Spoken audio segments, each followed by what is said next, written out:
In this video, we'll be looking at how to solve a system of linear equations using a method called substitution. Now, I've seen this method a lot in more advanced math and in science, so hopefully you'll get a good grasp of it today. Alright, so let's look at an example. So in my example, I would like you to solve this system of equations. The first equation is y equals 6x minus 11. And the second equation is negative 2x minus 3y is equal to negative 7. So this is just an example here. All right, so as the name suggests, it's all about substitution. You're going to take something, just think of it like a game, like a basketball game. You know, somebody's tired, they need to sit out the game, and so they sit and a replacement goes in for them. So in this case, well, in this we have an x right here and we have a y right here. So let me actually use just a pointer instead. We have an x and we have a y. And that's a problem. We have an x and we have a y. It's a problem to have both an x and a y in both equations. We can't have different guys in the same equation. So what we can do instead is, since y is also 6x minus 11, we can take that 6x minus 11 and sub it in for that y value. So instead of putting y here, I'm going to take that out and I'm going to sub in 6 minus 11 for that y. So then we would get, let's call this equation 2, and let's call this equation 1 so we can keep track here. So my second equation, my equation 2 now becomes negative 2x minus 3 times y, but remember, we're no longer calling y, we're subbing in 6x minus 11, so that's our new y, equals negative 7. This is still equation 2, but we've taken out that y and we've put 6x minus 11 in its place. Now we can distribute, and we get that negative 2x minus 18x plus 33 is equal to negative 7.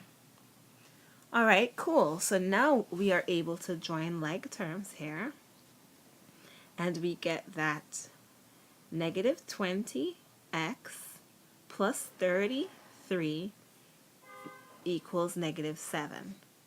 So we're isolating the x, and we just do that one step at a time. We can take 33 from both sides, and we get that negative 20x is equal to negative 40. And now we can divide both sides by negative 20, and we get that x is equal to 2.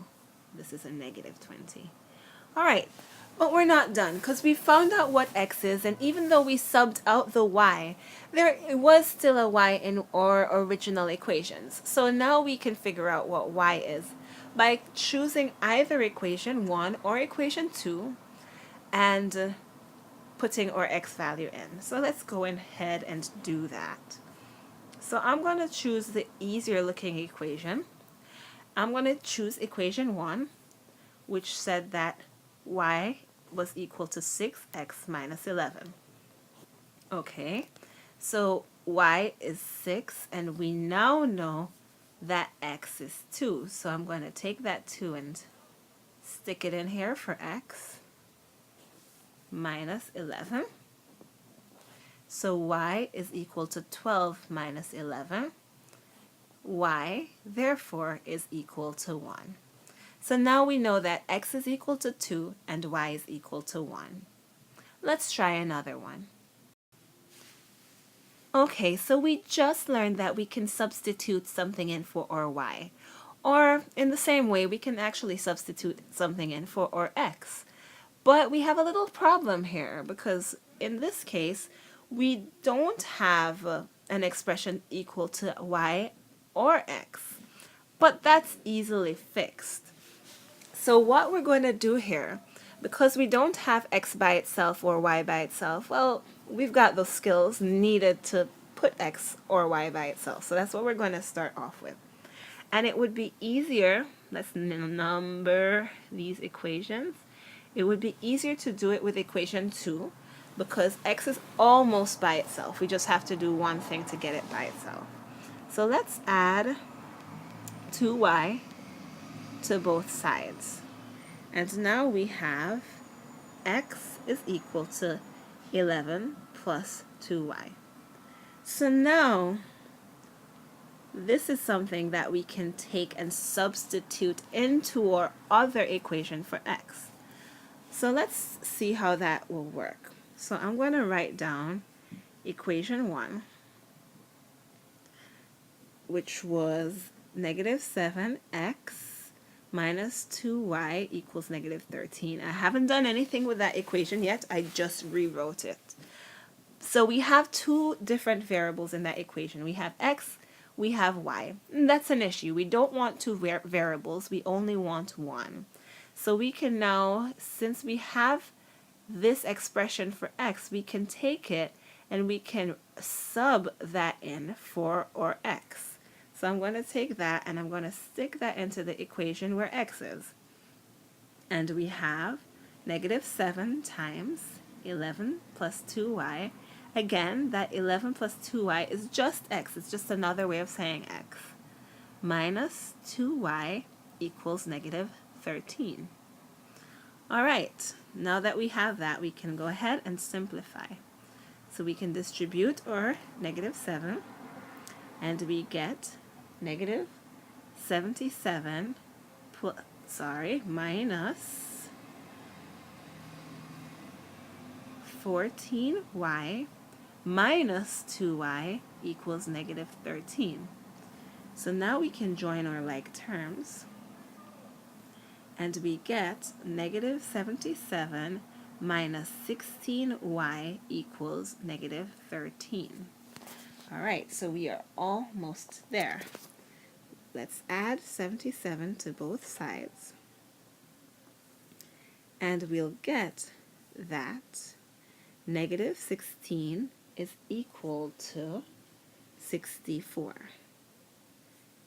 Sorry, negative 16y. That's kind of important. All right, so now we can divide both sides by negative 16, and we get that y is equal to negative 4. So that's one of our solutions. So now, as we did in our previous example, we can take that solution and plug into either equation. And since that equation looked a little easier, which is also the same as that equation, we can use either one of these. We can use any one of these equations at the top.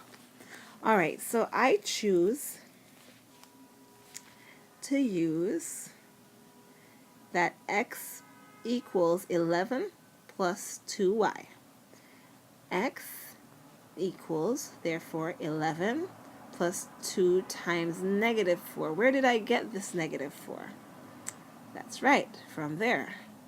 Which means that x is equal to 11 minus 8. So we know now that x is equal to 3.